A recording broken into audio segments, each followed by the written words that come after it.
Hello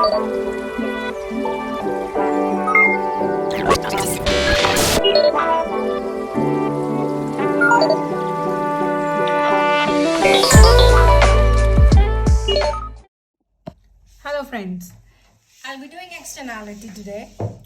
So what is externality? Externality is nothing but it refers to the costs incurred to or the benefits received by the third party not directly related to the transaction, right? And this externality can be positive or it can be negative. In my earlier video, I had discussed about negative externality, and in this video, I'll be discussing about positive externality. So positive externality, since we are talking of, it is basically, it refers to the benefits, right, received by the third party, not directly related to the transaction. Now, the examples of positive externality could be education, it could be walking to work or to school. Now, how these are positive externality? Education. So education is basically a transaction, let's say, between students and teachers, right? Or one person teaching another person anywhere, right?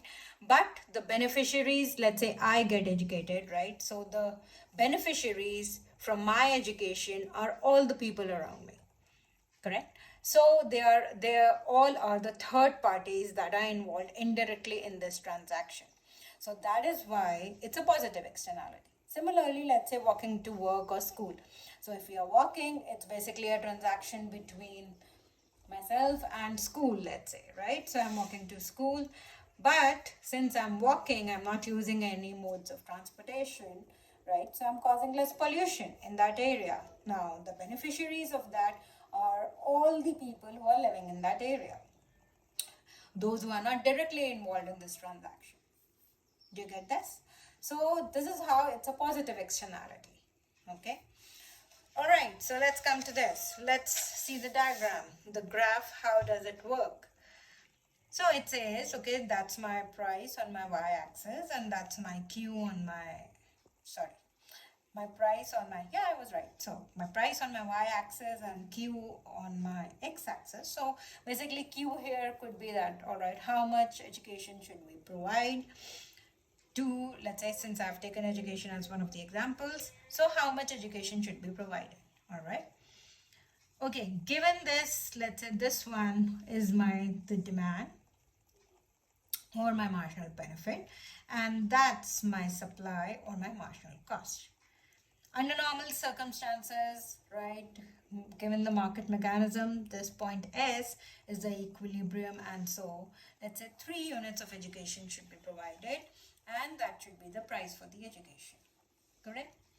Now, since it has a lot of positive externality, providing education has a lot of positive externality, so what should be done is that we will factor in the positive externality or the benefits which are received by the third party in terms of some price, right? In terms of a unit. So let's say there's a parallel shift in your MB, and the parallel shift is this SW, right?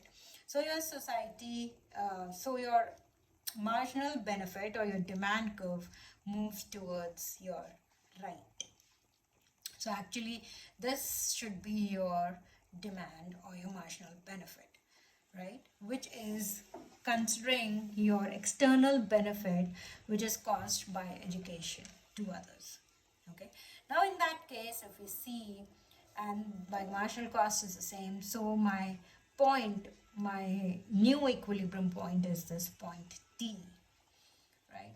And so my education should be much higher. The units of providing education should be much higher at a slightly higher price.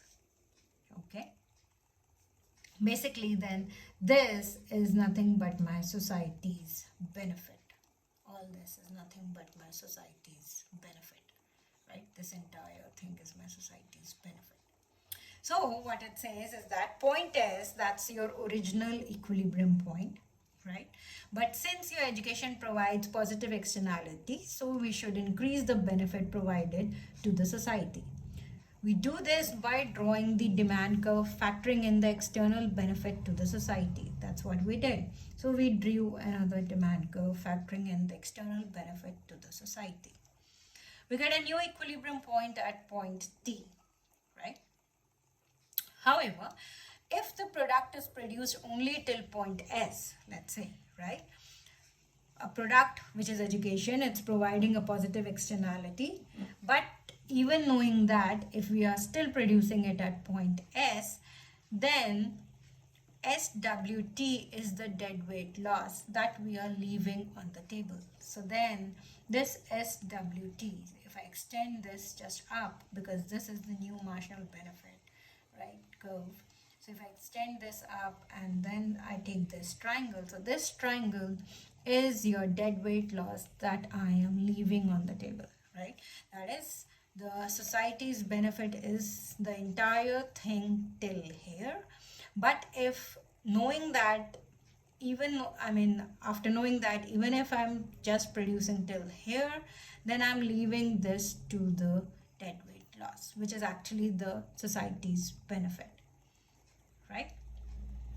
So how do we induce people to educate themselves, right? Now in this case, the price is not an important issue, in just particularly, let's say, in case of education. So according to my opinion, the education should be free to everyone, or we should just have midday meals in order to incentivize students to come to school and study. Then government should have various schemes, then provision of more and more schools, good infrastructure and facilities in schools so that students come and study.